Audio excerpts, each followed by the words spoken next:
जय हिंद प्यारे दोस्तों। आप सभी का हमारे चैनल में हार्दिक स्वागत है। दोस्तों आज की वीडियो में हम बात करेंगे जेबीटी एंट्रेंस एग्ज़ाम 2025 के बारे में। तो मैं आपको बता दूं, ये जो हमारा आज का सेशन है इसमें आपको स्टार्टिंग से लेकर आपको किस प्रोसेस के अंतर्गत जॉब लगेगी सारी चीज़ों के बारे में डिस्कशन करेंगे। तो मुझे उम्मीद है आप इस वीडियो में शुरू से लेकर एंड तक बने रहेंगे। सबसे पहले देखिए दोस्तों, पहला क्वेश्चन पकड़ते हैं।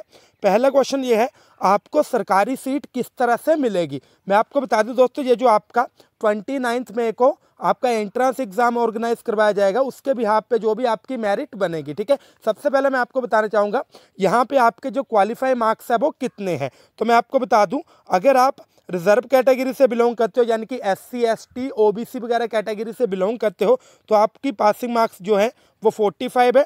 अगर आप जनरल कैटेगरी से बिलोंग करते हो तो आपके लिए यहाँ पे पासिंग मार्क्स जो है, क्वालिफाई मार्क्स जो है वो 50 रहेंगे। तो ये हो गई हमारी पहली चीज़।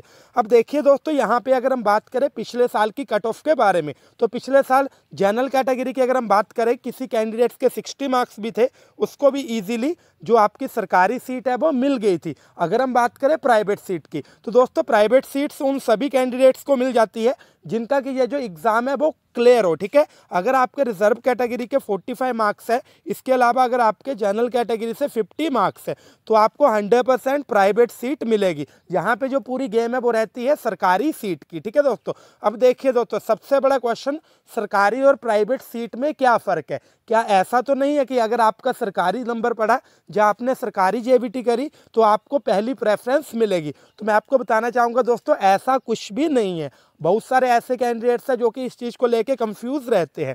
ऐसा कुछ भी नहीं है। यहाँ पे फ़र्क सिर्फ एक ही है, वो है दोस्तों यहाँ पे फीस का, ठीक है। अगर हम बात करें आपकी सरकारी सीट की, तो यहाँ पे आपकी आई थिंक 2 साल की, ज़्यादा नहीं तो 8,000 फीस रख लो। 2 साल की 4-4 हज़ार, यानी कि 1 साल की 4,000, 2 साल की मिला के 8,000 रहेगी। अगर आपको प्राइवेट सीट मिलती है तो जो आपकी सब्सिडाइज सीट है दोस्तों, उसमें आपके लग सकते हैं लगभग 70,000 के अराउंड 2 साल के मिलाकर।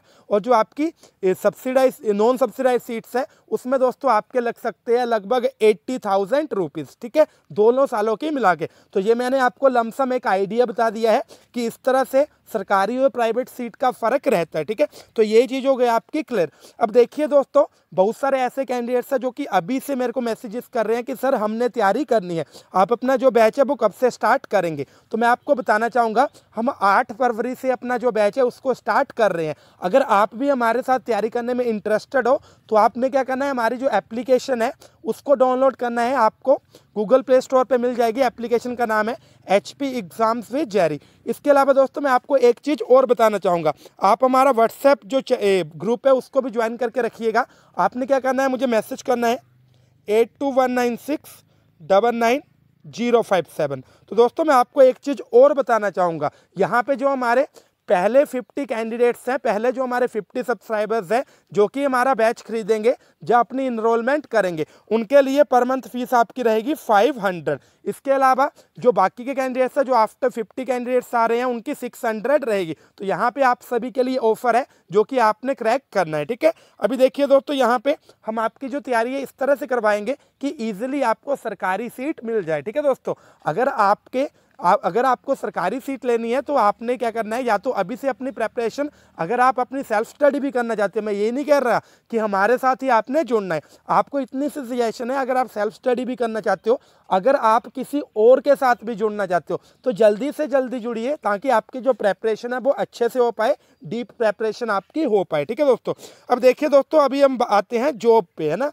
यहाँ पे अगर आपने जेबीटी करनी है तो आपका एक ही एम होगा कि भाई साहब हमने सरकारी नौकरी लेनी है। अब देखिए दोस्तों, यहाँ पे जो जॉब के ऑप्शन है वो 2 तरह के खुल रहे हैं आपके लिए, ठीक है।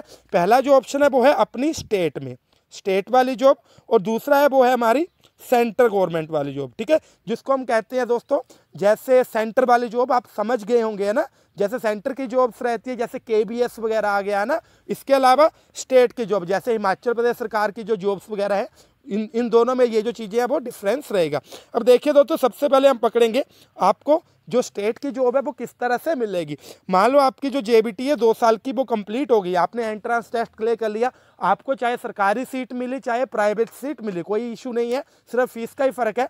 आपने जेबीटी कंप्लीट कर ली, उसके बाद दोस्तों क्या होगा, आपको TET यानी कि टीचर एलिजिबिलिटी टेस्ट टैट का एग्ज़ाम क्वालिफाई करना पड़ेगा, ठीक है। किसके लिए? ये जो आपकी स्टेट की जॉब है, आपने टैट का एग्ज़ाम क्वालिफाई कर लिया, उसके बाद दोस्तों होगा आपका कमीशन, ठीक है।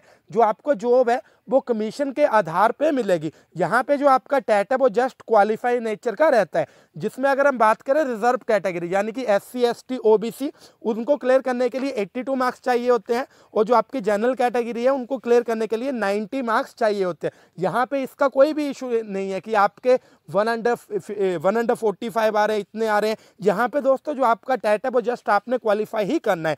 उसके बाद क्या होगा, आपका कमीशन का एग्जाम होगा, जिसको कि हम कहते हैं मेन जॉब वाला एग्जाम, ठीक है। जब आप आपका वो अच्छे से हो गया, आप मेरिट में आ गए, तो आपको जॉब लग जाएगी। तो ये हो गया स्टेट लेवल की जॉब का एक प्रोसेस। इसके अलावा दोस्तों अगर हम बात करें सेंट्रल लेवल की जॉब, अब देखिए दोस्तों यहाँ पे सेंट्रल लेवल की जॉब के लिए जैसे आपने अपनी स्टेट की जॉब के लिए TET यानी कि TET teacher eligibility test qualify किया था, क्लियर किया था, तो जो आपको सेंट्रल गवर्नमेंट की जॉब है उसके लिए CTET यानी कि CTET, ठीक है, सेंटर टीचर एलिजिबिलिटी टेस्ट, इसको क्वालिफाई करना होगा।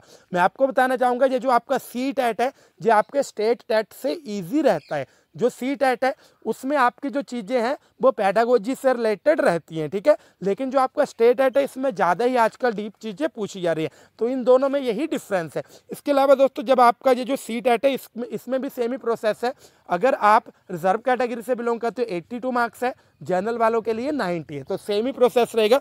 उसके बाद दोस्तों जैसे आपका CTET क्वालिफाई हो गया, तो यहाँ पे एक बड़ी चीज़ ये है कि आप जो बड़े बड़े प्राइवेट स्कूल्स हैं जिनमें सैलरी अच्छी रहती है वहाँ पे भी टीच कर सकते हो एक्सपीरियंस गेन करने के लिए। लेकिन अगर हम बात करें सरकारी नौकरी की, तो इसके बाद दोस्तों आप KBS का एग्ज़ाम भर सकते हो। केंद्रीय विद्यालय के जो टीचर्स रहते हैं उन्होंने ये वाला जो एग्ज़ाम है वो क्वालिफाई किया होता है, ठीक है, तो आप KBS का एग्ज़ाम भर सकते हो। उसके अगर आप मेरिट में आ जाते हो तो दोस्तों क्या है, आपको सेंट्रल गवर्नमेंट की जो जॉब है वो लग जाएगी।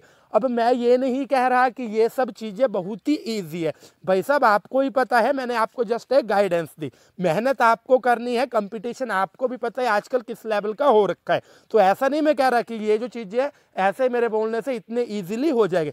मेहनत तो दोस्तों आपको ही करनी पड़ेगी। आपको कंपटीशन में आगे निकलना है, खुद को पहले से इतना प्रिपेयर करो कि आप कंपटीशन में शुरू से ही आगे निकल जाओ, ठीक है। तो यही चीज़ें थी जो कि मैंने आपके साथ शेयर करनी थी। अगर वीडियो अच्छी लगी हो वीडियो को लाइक करें, चैनल को सब्सक्राइब करें। साथ ही साथ दोस्तों मैं यहाँ पे फर्स्ट कमेंट में अपना जो व्हाट्सएप ग्रुप है उसका जो लिंक है वो भी पिन कर दूंगा, क्योंकि देखिए दोस्तों जब तक आपकी जो क्लासेस है वो शुरू नहीं हो जाती, काउंसलिंग कब होगी, कौन कौन से डॉक्यूमेंट चाहिए, आपको हर तरह की जो गाइडेंस है वो हमारे व्हाट्सएप ग्रुप में देखने को मिलेगी। इसके अलावा दोस्तों अगर आप चाहो तो हमें इंस्टाग्राम पे भी फॉलो कर सकते हो। इंस्टाग्राम जो ID है उसका नेम वही है जो कि हमारे चैनल का नेम है, HP एग्जाम्स विद जेरी। दोस्तों मिलते हैं अगली वीडियो में, तब तक के लिए थैंक यू। जय हिंद, जय भारत, जय हिमाचल।